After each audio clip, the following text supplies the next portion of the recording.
প্রতি বছর ঘুরে ঘুরে জুলাই আসবে, 5ই আগস্ট বৈষম্য বিরোধী ন্যায় দাবি নিয়ে যখন বাংলাদেশের মেধাবী উদীয়মান ছেলেগুলো রাস্তায় নেমেছিল, তাদের একটা আশা আকাঙ্ক্ষা নিয়ে যখন রাস্তায় এসেছিল, বৈষম্য দূর হবে, অন্যায় দূরীভূত হবে, ন্যায় প্রতিষ্ঠিত হবে। আমরা তখন কি দেখলাম?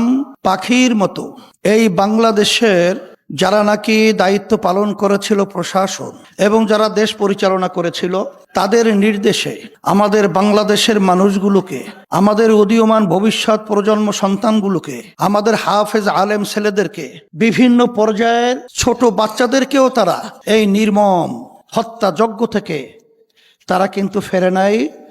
তারা কিন্তু পশুর চেয়েও হিংস্র আমাদের বাংলাদেশের মানুষের সাথে ব্যবহার করেছে। আমরা দেখেছি সেই জুলাই গণ অভ্যুত্থানে আমাদের চোখের সামনে এই রাজপথে আশরাফুল মাখলুকাত মানুষগুলো, তাদের মাথার মগজগুলো রাস্তার ভিতরে পড়ে থাকতে আমরা দেখেছি। শত শত ভবিষ্যৎ উদীয়মান প্রজন্ম, আমাদের মেধাবী সন্তানগুলো তাদের জীবনের তারা চক্ষু হারাতে। কিন্তু বারবার জুলাই আসবে, বারবার সেই কথা আমরা স্মরণ করব। কিন্তু আমি বাংলাদেশের সর্বশ্রেণীর মানুষদেরকে আমি বলবো যে আমাদের 71-এ স্বাধীনতার জন্য এদেশের মানুষ জীবন দিয়েছিল, রক্ত দিয়েছিল, মা সন্তানকে হারিয়েছিল, স্ত্রী বিধবা হয়েছিল, আরো অনেক কিছু আমরা দেখেছি। বারবার আমাদের দেশে এইভাবে জীবন দেওয়ার, রক্ত দেওয়ার এবং পঙ্গু হওয়ার ইতিহাস আমাদের বাংলাদেশে স্মরণ অক্ষরের মতো যেটা লেখা রয়েছে, বাস্তবে রয়েছে। কিন্তু আমরা যে লক্ষ্য উদ্দেশ্য নিয়ে বারবার রাস্তায় আসি, এই দেশটাকে একটা সোনার দেশ তৈরি করার জন্য, আমরা বারবার যে রাস্তায় আসি বৈষম্য দূর হওয়ার জন্য, আমরা বারবার যে রাস্তায় জীবন বিলিয়ে বারবার রাজপথে আসি, কেন? এদেশে টাকা বিদেশে পাচার হবে না, লক্ষ লক্ষ মানুষ আর বিনা অপরাধে মিথ্যা কেসের মাধ্যমে তাদের সংসার ধ্বংস হবে না, আমাদের মায়ের কোলগুলার সন্তান হারা হবে না, আমাদের দেশের মানুষ রাস্তায় নামবে, গুম হবে, ঘরে থাকবে, খুন হবে। আর সেই মায়ের কথা আমাদের কানে আর শুনতে হবে না যে আজকে কয়েকদিন পর্যন্ত আমার সন্তান আমাকে মা বলে ডাক দেয় না। এই জন্য আমি বলবো যে আমাদের চিন্তার পরিবর্তন করতে হবে। আমি বারবার বলেছিলাম, আজকেও বলছি যে আমরা আমাদের এই ফলকে যখন আমানত হিসাবে যথাযথ জায়গায় আমরা না রাখবো, ততদিন বারবার আমাদের এই জুলাই দেখতে হবে, আমাদের সন্তানগুলো রাস্তায় এরকম ভাবে পাখির মতো মরে থাকতে দেখতে হবে। এই জন্য আমি বারবার বলেছিলাম যে আমরা বারবার আমাদের এই ফলকে মুরগি যেরকম নাকি শ্রীগালের হাতে আমানত যেরকম নিরাপদ নয়, আমাদের দেশের বারবার এই অর্জনকে আমরা যাদের হাতে তুলে দিচ্ছি, এরা হলো শ্রীগালের ভূমিকা রয়েছে। এরা দেশের প্রেম কোনো কাজে, কোনো কর্মে তারা প্রমাণিত করতে পারে নাই।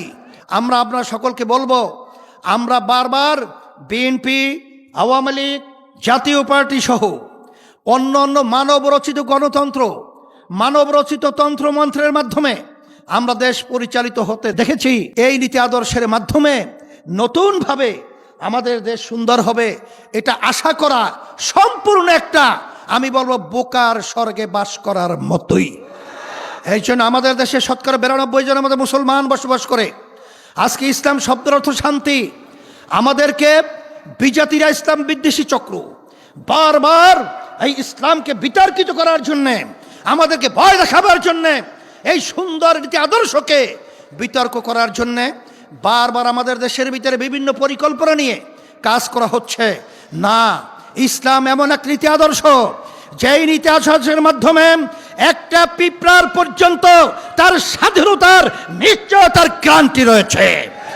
ইসলাম এমন এক নীতি আদর্শ, শরিয়া এমন এক নীতি আদর্শ, যে নীতি আদর্শের মাধ্যমে হিন্দু, বৌদ্ধ, খ্রিস্টান, অন্যান্য ধর্মাবলম্বী যারা রয়েছেন, সংখ্যালঘু আমাদের দেশের মধ্যে, তারাও তাদের জান মাল ইজ্জত এবং তাদের বিভিন্ন স্বাধীনতা নিয়ে দেশের ভিতরে বাস করার একটা পরিবেশ রয়েছে।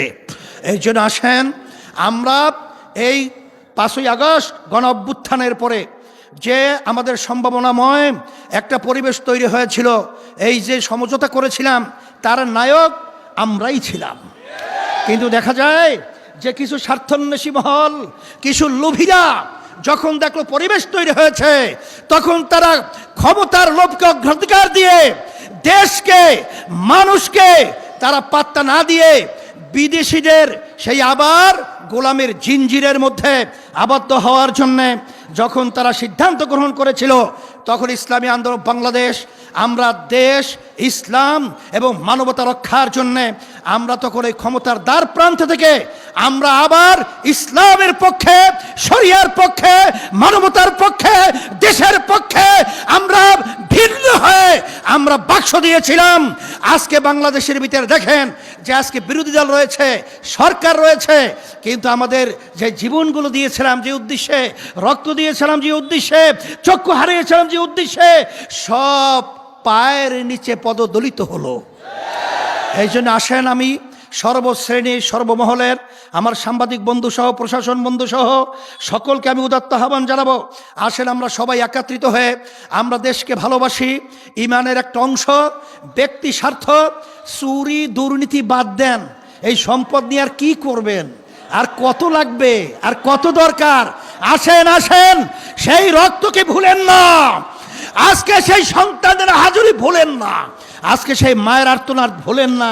সেই জুলাই চেতনায় উজ্জীবিত হয়ে আমাদের দেশকে স্মরণের দেশ গড়ার আহ্বান রেখে আজকে আমরা সেই জুলাই সনদের যে ব্যাপার রয়েছে, আমি বর্তমান সরকারকে বলবো, আমাদের প্রধানমন্ত্রী তিনি বলেছিলেন অক্ষরে অক্ষরে সেটা বাস্তবায়িত হবে।